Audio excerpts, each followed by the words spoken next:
ತಲೆ ಎತ್ತಿ ನಿಲ್ಲೋ ಹಾಗೆ ಮಾಡಿದೆ ಇಷ್ಟೋ ನನಗೆ. ಕರ್ಮಗಳನ್ನ ಕಳೆದಂತ ಜಾಗ ನನಗೆ ಪುನರ್ಜನ್ಮನೆ ಕೊಟ್ಟಿದೆ. ಸೀಸನ್ 11 ಬಂದಿಲ್ಲ ಅಂತಿದ್ರೆ ನನ್ನ ಲೈಫಲ್ಲಿ Bigg Boss I love you so much. Bigg Boss ಮನೆಗೆ ಬಂದ ಅತಿಥಿಗಳನ್ನ ಬೀಳ್ಕೊಡುಗೆ ಕೊಡುವಂತಹ ಸಮಾರಂಭವನ್ನ ಈಗ ಬಿಗ್ ಬಾಸ್ ಏರ್ಪಡಿಸಿದ್ದಾರೆ. ಅದಕ್ಕೂ ಮೊದಲು ಬಿಗ್ ಬಾಸ್ ಇಂದ ಅತಿಥಿಗಳು ಏನೇನು ಪಡ್ಕೊಂಡ್ರು ಅಂತ ಹೇಳಿ ಒಂದು ಎಮೋಷನಲ್ ಆದಂತಹ ಒಂದು ಕಾನ್ಸೆಪ್ಟ್ ಅನ್ನ ಈಗ ಬಿಗ್ ಬಾಸ್ ಅವರು ಇಟ್ಟಿದ್ದಾರೆ. ಸೊ ಅದರಂತೆ ಮನೆಗೆ ಬಂದಿರುವಂತಹ ಅತಿಥಿಗಳು ತಮ್ಮ ನೋವನ್ನ ನಲಿವನ್ನ ಬಿಗ್ ಬಾಸ್ ಇಂದ ಪಡ್ಕೊಂಡಿದ್ದನ್ನ ಎಲ್ಲದನ್ನು ಕೂಡ ಎಮೋಷನಲ್ ಆಗಿ ಹೇಳ್ಕೋತಿದ್ದಾರೆ.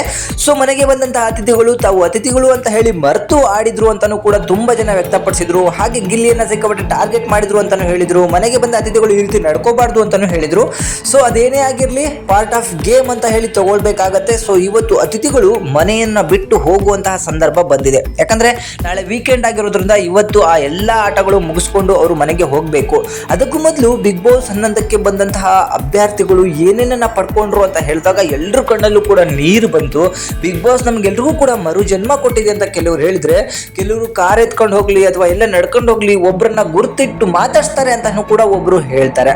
ಸೊ ಅಷ್ಟೇ ಅಲ್ಲ, ಇನ್ನೊಬ್ಬ ಹೇಳ್ತಾರೆ ನನ್ನ ಲಾಸ್ಟ್ ಜನ್ಮ ಇರೋವರೆಗೂ ಅಥವಾ ನಾನು ಬದುಕಿರುವವರೆಗೂ ನಾನು ಸತ್ತ ಮೇಲೂ ಕೂಡ ನನ್ನ ನೆನಪುಗಳು ಹಾಗೆ ಉಳಿಸಿದ್ದು ಬಿಗ್ ಬಾಸ್ ಅಂತಾನು ಕೂಡ ಅವರು ಹೇಳ್ಕೊತಾರೆ. ಮತ್ತೊಬ್ರು ಹೇಳ್ಕೊತಾರೆ ಬಿಗ್ ಬಾಸ್ ಅನ್ನೋದು ಯಾರಿಗೇನು ಕೊಟ್ಟಿದೆಯೋ ಗೊತ್ತಿಲ್ಲ, ನನಗೆ ಮರು ಜನ್ಮವನ್ನ ಕೊಡ್ತು ಅಂತಾನು ಕೂಡ ಇನ್ನೊಬ್ರು ಹೇಳ್ತಾರೆ. ಹಾಗೆ ಮೋಹಿತಾ ಅವರು ಹೇಳ್ತಾರೆ ಬಿಗ್ ಬಾಸ್ ಅನ್ನೋದು ನನಗೆ ತಲೆ ಎತ್ತಿ ನಡೆಯುವಂತೆ ಮಾಡಿದಂತಹ ಶೋ, ಈ ಶೋನ ನಾನು ಜೀವನ ಇರೋವರೆಗೂ ಕೂಡ ಮರೆಯೋದಿಲ್ಲ ಅಂತಾನು ಕೂಡ ಹೇಳ್ತಾರೆ.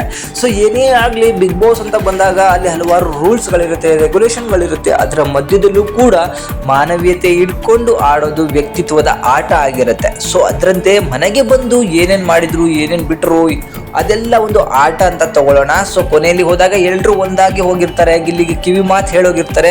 ಬಟ್ ಯಾವುದೋ ಒಂದು ಸಿಟ್ಟಲ್ಲಿ ಯಾವುದೋ ಒಂದು ಈ ಬರದಲ್ಲಿ ಮಾಡಿದ್ದನ್ನು ನಾವು ತಲೆಯಲ್ಲಿ ಇಟ್ಕೊಳ್ದೆ ಅವರನ್ನು ಕೆಟ್ಟದಾಗಿ ಬೈದೆ ಅವ್ರನ್ನ ಒಳ್ಳೆ ರೀತಿಯಲ್ಲಿ ಕಳಿಸ್ಕೊಡೋಣ. ಹೊರಗಡೆ ಬಂದ ಮೇಲೆ ಅವ್ರ ಬಗ್ಗೆ ಕೆಟ್ಟ ಕೆಟ್ಟ ಕಮೆಂಟ್ಗಳನ್ನು ಮಾಡೋದಾಗಿರಲಿ ಮತ್ತೊಂದು ಮಾಡೋದಾಗಿರಲಿ ಮಾಡೋದು ಬೇಡ. ಯಾಕಂದರೆ ಇದನ್ನು ಆಟವಾಗಿ ತಗೊಳ್ಳೋಣ. ಈ ಆಟ ಕೇವಲ 100-120 ದಿನಗಳ ಕಾಲ ಅಷ್ಟೇ ಇರುತ್ತೆ.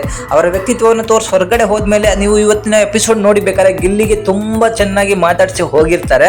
ಸೊ ಏನೇ ಆಗಲಿ ಇದೊಂದು ಆಟ ಅಂತ ತಗೊಂಡು ಎಲ್ರಿಗೂ ಕೂಡ ಒಳ್ಳೇದಾಗಲಿ ಅಂತ ಹೇಳ್ತಾ ಇವರಿಗೆ ಒಳ್ಳೆ ರೀತಿಯಲ್ಲಿ ಬೀಳ್ಕೊಡುಗೆ ಕೊಡೋಣ.